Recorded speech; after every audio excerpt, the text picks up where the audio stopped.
Survival horror games seem to be on their deathbeds with how little we get from the genre anymore. Last one I can remember was the game The Medium, or the Dead Space remake, but that's technically not new.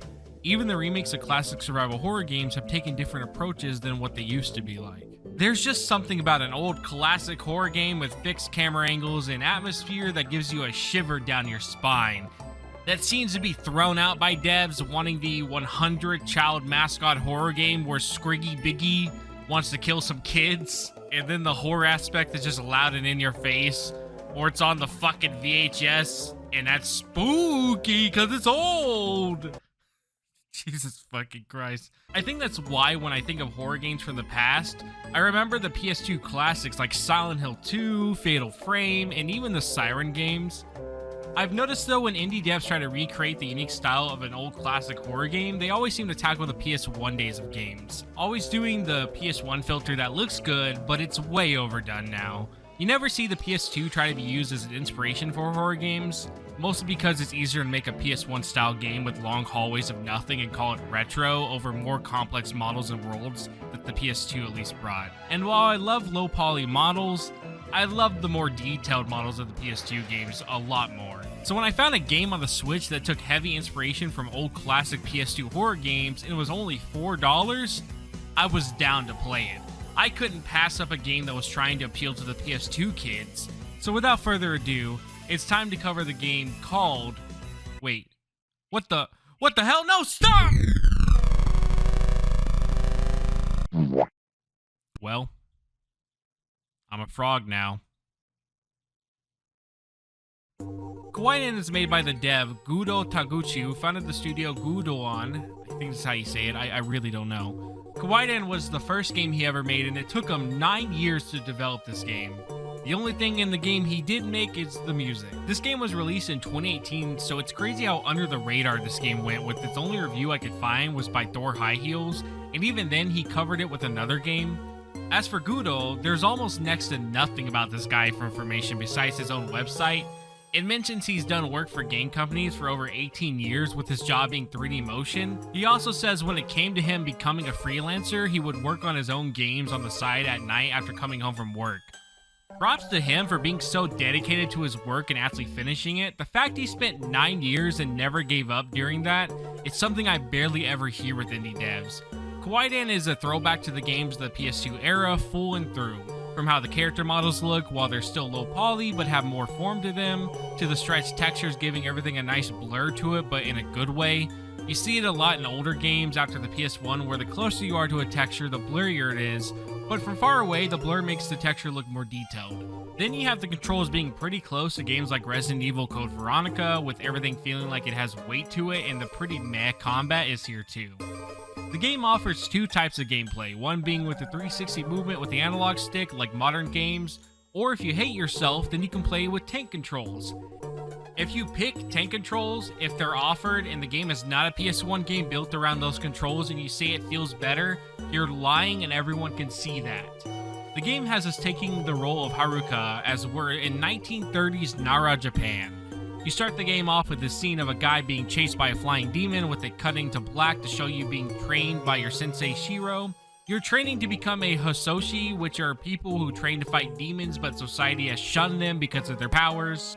While training, you both see the guy from the start as he runs to you for help and then tells you monsters are attacking the manor and that we need to help them. But before we're able to help them, we end up getting attacked by a giant demon snake called Shokuyan? What do you fucking expect? I'm a fucking guy from Texas. You think I know how to pronounce this shit? What do you expect me to do?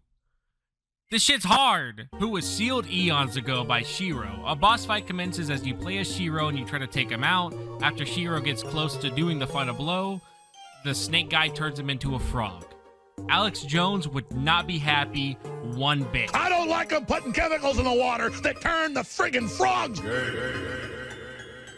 The demon leaves and you go to your sensei as he's now stuck like this. You tell him that our only option is to go to the manor. At first he's hesitant on it as you're not as experienced as him to fight these yokai, or yoki since the game calls them that. But with no other options, we start to head to the manor and this is when we get into gameplay. The gameplay is a mix of 3D free camera and fixed camera, with some areas having free range for the camera, and usually these areas are wide open with enemies strewn about. This is when you will get a taste of combat with standard enemies, and boy, is the combat serviceable, but by no means is it engaging. There's 3 different types of ways to attack in the game, one being with the weapon she has, and it's a basic slash attack. The next is a mirror that's used to hit enemies above you. Then your last attack is where she throws this jar or a glass flask down on the ground and it explodes. You use this to hit enemies below you that can't be hit by your other 2 attacks. The mirror and flask will use up this green bar you have, but it refills automatically. You will use these attacks to take out armies of yoki, like these guys who throw rocks at you, or these monsters who are just zombies with horrible haircuts. The different types of enemies, while small, they're still nicely designed, and I adored the texture work on a lot of these. It also references my favorite yokai, the umbrella, Kasa Obake, which is a yokai who haunts old and torn umbrellas. We travel through to get to the manor as we cross over a bridge that starts to break and almost kills us. Luckily, we got over on the other side, but now our only way back is blocked. Oh no! We soon run into a yokai who's tossing rocks down a path, and this path is quite strict for dodging, but with persistence, we get past it and run into the wall yokai, who looks like a badly rendered thwomp. Don't do fucking crack, kids! I was stuck here for a while as I wasn't sure how to get past, till I learned you have to hit him and then pull out your mirror and use it on the eye. Once you do this, you're able to get past him. We arrive at the manor and clearly shit is bad here, with monsters everywhere and even locked doors. Oh my fucking god! Now, before I continue the rest of the game's story and whatnot, I want to ask you if you haven't noticed a weird cursor on my screen. Well, it's not an issue of me leaving my cursor, it's actually part of the game's mechanic. The game has a point and click aspect to it where you will use it to pick up items or analyze stuff to get more info on things in the world. While it's unique for sure, this is probably the game's weakest part. One of the things I like to ask when a dev puts something into the game is, why is this mechanic or thing there? Why does Tears of the Kingdom have different abilities? Why does Sonic have the homing attack and can run fast? Why does Stretch Panic have the arm and stretchy models? These all can be answered to some degree. You could easily find answers for why these things are integral to the overall experience of that game. If Link didn't have the abilities to explore, it would be a slow and boring open world with nothing to do. If Sonic couldn't run or homing attack, then levels would just be long and hard to navigate over gaps. If Stretch Panic didn't have the arm or the models weren't able to be stretched, well, you just wouldn't have a game at that point, but I think you get the point I'm trying to bring. So now the question is, what does this game gain from the point and click aspect that if it was removed, how would the experience be ruined? And the answer is nothing much would change. The only part that I could honestly argue that would be different is when you go into first person to look around and you need to like navigate to see what stuff is clickable and all that. But that still could be done with a button, as most of the time when you do this, you would still be able to walk up to where the item is and press A to see what it is. The point and click mechanic is a slog to the overall pace of the game, especially when it's hard to figure out what actually is interactable and what isn't without just stopping to click on everything. A simple button press would do the same thing, but way faster. This can sometimes cause you to get stuck, as some items will be clickable and required to pick up, but then sometimes they're not. And they also blend in the background so well at points, you wouldn't even really think of clicking on said object. Just imagine this if you're playing The Last of Us, just looting items, but the game required you every time to bring up a little dot to press the button to grab it, and it was a 50-50 guess if the item is something you can pick up or not. I do think the point and click stuff can work, especially in the sense of Planet Daub, as when these moments come up, you couldn't just walk up and grab an item, which is why the point and click aspect does work here. This game, however, you can move freely throughout the whole entire game besides cutscenes, obviously. So there really isn't any reason why you would ever really need to use the cursor unless the game is basically forcing you to do it. While we're on what the game does wrong, I want to talk about the combat real quick. If you didn't realize just from the starting areas, combat is a slog. Attacks come out super slow, which can get you hit. Switching between the 3 different attacks to fight certain enemies is annoying. You also, I think, only ever have to do this once. I didn't see any other point where I had to switch between 2 weapons to fight one enemy. Enemies that throw stuff are the worst, as they can hit you while trying to deal with other enemies, and the way you block in this game is like how you would in a fighting game, by walking backwards. And this is really bad because when you walk backwards to block, you're creating distance away from the enemy, which can cause you to have to walk towards them just so you can hit them, and with how slow your attacks come out, this can cause you to get hit yourself. It makes it where you really avoid combat as much as possible since enemies don't drop anything or reward you, so you can't farm them for items, they're just roadblocks. The fixed camera angles can make it quite hard to aim your attacks, but this is an issue with most games that do fixed camera angles being fair. I will say though, this game does a good job at avoiding this kind of frustration for the most part, more than other games I've seen. But if an enemy needs to be beaten with the mirror, I just avoid them altogether. The issue I think that makes this game such a chore to play is the fact the game is over animated. Let me explain what I mean by this. You see, when you're designing a platformer, one of the worst things you can do is make a startup animation to a jump and not let the jump happen on frame 1. One of the worst examples I know of is the NES game Dino Wars. You can see when the jump button is pressed, there's a small delay of him bending down to jump. This causes the game to feel slow and clunky. Kirby 64 is another game that I feel suffers from over-animating, but that game is actually built around the fact of dealing with the clunkiness, so it does it pretty well.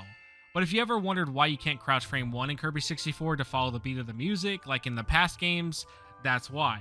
While a great example of a fast jump is Mega Man, press that jump and that boy jumps. While he has no real animation to his jump, the jump still feels fast and impactful. But if you want an example of both over-animating and still having a really nice, fast and fluid jump, look no further than Donkey Kong Country games. Jumping in these games still comes out on frame 1, but the Kongs animate throughout, giving it a sense of life instead of a simple bloop and done. Kawaidan here has really nice animations that fit right at home with the PS2, but because they're so over-animated, they come out really slow with so much startup time. This is why I say it's over-animated. But let's continue with the game. You decide to explore the manor, finding a way inside till you get through a door and come into the main area as these umbrella yokai, or yoki again, I'm just gonna call them yokai, it's so much easier because yoki sounds fucking stupid, are attacking the manor, and also these eyes will show up on the walls. These guys suck. As I said before, I really love the look of the manor and how lonely and dusty it feels. While exploring, you find some stairs that go up, but the way up is blocked, and what looks like a basement door. You explore the house, so you find a girl being attacked by a monster in the kitchen, so you rush to save her. Once you take the monster out, you're tasked to find a safe place to put her. Props to the game for not putting enemies everywhere during this, since you can't fight back while you're holding her. If you're attentive, you'll see she has something in her hand, and it's a crank for the electrical box. You take the crank and start cranking. This causes the picture of the wall to move, opening a lever that opens the basement. I want to praise the game for the puzzles. While getting the items are usually kind of annoying, but once you have the items, there's a lot of thought process that goes into actually figuring out what these items do, and I do think they do a good job at kind of giving you hints, but not outright telling you what they do. Once down here, you take her to the only open bedroom and lay her on the bed. Your frog sensei says how we need to find stuff to help treat her wounds. We need to find a wooden pail and a hand towel. Well, now that we're here, I'm going to talk about how saving in the game works. You see, the game really loves taking points from old survival horror games, like the ability to not save whenever you want or needed items to save. These were in the older games a lot as a way to make the games feel longer and have some form of risk versus reward. The game requires you to find these wood pieces to save, which means you'll be spamming the cursor on everything you can till you find one. I hate this a lot since this just adds unnecessary padding if you die. I would be more forgiving to it if the game's combat and monster placement wasn't so awful. The fact you can die randomly because the game may or may not decide to put a monster on the map like these eyes, since they spawn at random, it's horrible. Another game that does a similar type of saving mechanic is Yomawari, where you use these coins to save at the statues. But the game also gives a shit ton of coins and is usually generous when it wants to give you a coin, with save statues also being abundant. Another thing I don't like is the fact that items just don't respawn at all. Since the combat is so clunky, you can end up just using all your healing items fast and be out of luck to find more in the late game. We go find the wooden pail and the hand towel while we fight this weird ribbon yoki. I don't know how old bathwater is going to treat our wounds, but hey, go for it. Might as well just pee on it too while you're at it. We heal her up and she tells us how the rest of the family is trapped here and that we need to go help them. We also learn that she's the wife of Sane Taka, and then we ask her what happened as she says the grounds were infested with yokai, but no one knows why. Then she tells us that her daughter and the others should be in the attic, but her husband hasn't returned, and we don't know where he's at. We tell her we'll save them and let her rest. Now this is what I meant when I said it's hard to tell what is something we can grab and what isn't decorations. You see, the lantern on the table is something we need to grab. The only way you would learn of this is either if you just clicked on everything and found it, or you go all the way to this room that's pitch black and then remember you need the lantern that's on the table, and that's if you even think of the lantern as anything more than background objects. It's why just having a simple button prompt appear over items that you can pick up would have made this so much easier, and it would have avoided the unnecessary backtracking you have to do so much in the game. Once you get the lantern and you head to the dark building and use it to see in the room, you find some items and get attacked by an enemy that spawns and has log iframes, meaning you will get hit before you can even kill them. You pull this switch and find that it opens the doors to the top floor of the manor, making you able to go up there now. A few diary entries can be found for more backstory as well. This is also the first instance of the game's upgrade system, and why he thought it was a good idea to make you use your valuable save items to upgrade is beyond me. Meaning you're having to use the already scarce save items if you want the game to play a little better. Some of these upgrades are useful, like the other weapons not taking as much out of the green bar, but then you have ones that feel like they should have just been included from the get-go, like the ability for the mirror attack to come out faster, or a second strike for your melee combo, which will straight up not work on some enemies due to their iframes. After you're done here, let's hope you saved before coming in here, because the game will just throw you into a boss fight, and I sure as shit didn't save. The boss then stun locked me into a corner and killed me. And the last time I saved was before I even picked up the lantern, so save yourself the headache and just walk around him while throwing the flask down to damage him. We make it up the stairs and do some more puzzles while finding a green key for the room downstairs. I really like this one where you have to time your attack with the shadow lady in the picture. Once you hit her, it opens up a hole in the wall that you can get through. We go down to the basement and unlock the green lock next to Aoi's room. Inside is a library. This room will give you info on everything in the game, even the weapons you use. It's neat even if this should have been at the tutorial section. We find a safe that needs a lock combination, but we won't know it at the time. There's also another diary entry here, and this is when you can start using the first person mode of view stuff. We find a key and these weird papers with numbers on them. These definitely won't become annoying later.